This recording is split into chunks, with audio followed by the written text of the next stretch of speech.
You can take any of the big companies, certainly tech companies out there at the moment, and you go and go on their website and you can go and sign up for whatever their products are without having to speak to someone. Why would they not give you the option? If you know what you want to buy it, right? And I believe that that's true. Now, if you need some support, you contact support, you contact the chat, which was probably a chat bot, which enables you to get more pre-qualified, and then through to somebody else who's going to help actually close you, which is probably just, you want the interaction with the human voice, unless it's something like a deep product where you need a product demonstration. But my point being, of course, no, but I'll even give you an example from something that happened today. There's a service that I need, right, for the company. Someone made an introduction to a company that provides such a service, vouches for their reliability. So for me, that's good. We do a group chat. I ask, what's the pricing? What are the terms? What's the process, etc. They answer. They send me all the information. I'm like, okay, this I can deal with, right? That's all right. What's the next step? What's the process? They say, well, let's have a call first.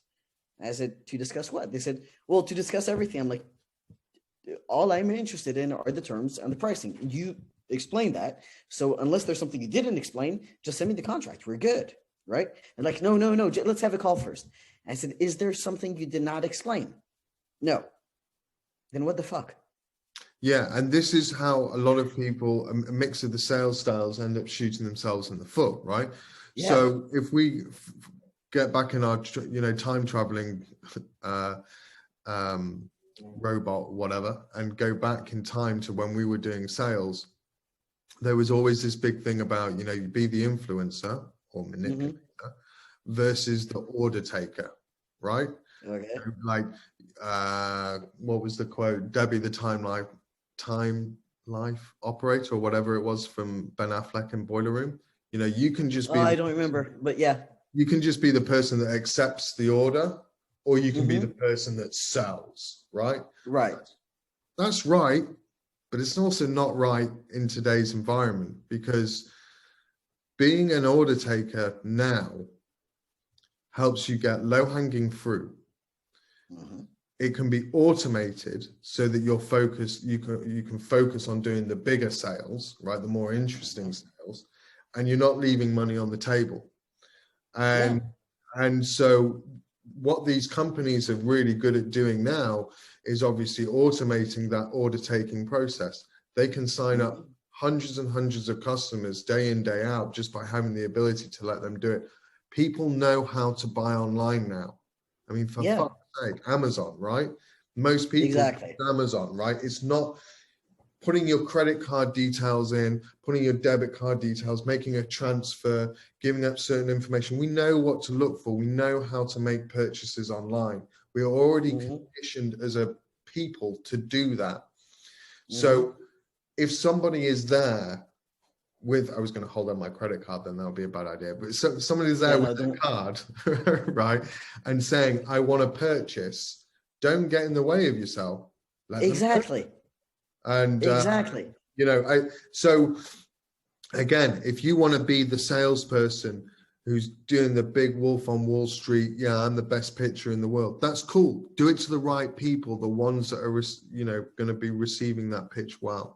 That doesn't mean doing it in a pool of your colleagues and your contemporaries and everybody else who is industry related. That's irrelevant. You need to make sure that you're in front of the right people. If it's a gimme, close it. Generally, asking for the order, which is obviously done often via email, leads to an order completion.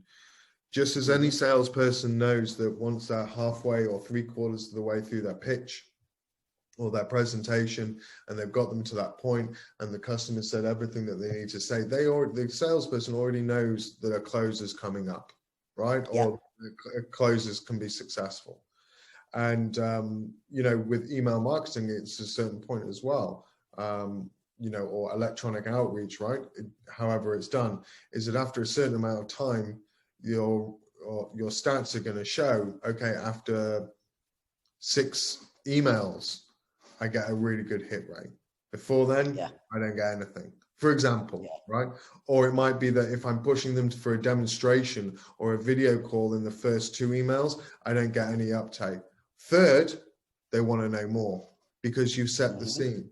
It's the same principles. It's the same principles of a sale, but it's done differently because of the timelines and the way that people interact. People will buy now off their phones while they're watching TV at night, right? So whereas before, as a salesperson, perhaps you couldn't really call a customer at 9 o'clock at night, right, to do a sale. But now the customer is actively purchasing at 9 o'clock at night, right? So, you know, we've evolved, right? And if we don't, or the sales process has evolved, and if we don't do that, then we're not gonna stand a chance. And you can be better. You can really understand and believe that these larger tech companies, a lot of these unicorns, right? You know, how difficult can it be to get hold of a support chat for some other large companies that we know, right? Ridiculously hard. Very hard sometimes. Right? You know, even if you knew where their actual office was, going down there would make no difference, right? Can you get back of the queue? You know, so I think we've got to be smart, and we've got to understand that the buyers are buying in a different way to the way that they were just a few short years ago. And just as we communicate very, very differently as a result of the pandemic, although for some like me, it's not different at all because I've been doing it since 2002 or something. But for a lot of other people, you know, getting on Zoom was complicated, and it wasn't because they were elderly. It's just that they'd never done it before. Now, all of a sudden, by having to do that, people have realized that their days are being taken up by meetings which are kind of irrelevant, you know, discussions that are pointless, sharing opinions which are invalid. And before you know it, you know, like Dan Pano was saying, you've Zoom fucked everybody in your contact book and you've got nowhere, right? So, you know, we've changed, the industries have changed, the way that we communicate has changed. The principles are still pretty much the same, but the way that we go about it is different.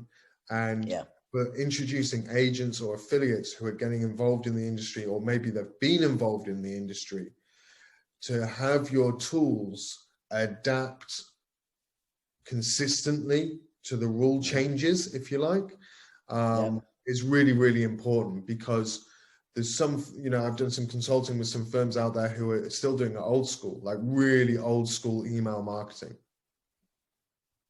Makes you want to shoot yourself in the face.